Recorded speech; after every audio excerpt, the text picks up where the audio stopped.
વચ્ચેનો પોઈન્ટ તમારે શોધવાનો છે કેવી રીતે તો આ રીતે જોઈ લો 4 છેડા કામ કરશો દરેકની ડિઝાઇન જુદી થશે પણ યુનિક થશે કેવી રીતે બાંધો છો તમે બાંધવાની કળા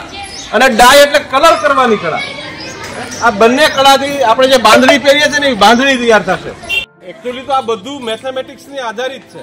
આપણે ગણતરી ચોક્કસ ગણતરી મુજબ કરીએ ચોક્કસ ડિઝાઇન તૈયાર થાય પણ અત્યારે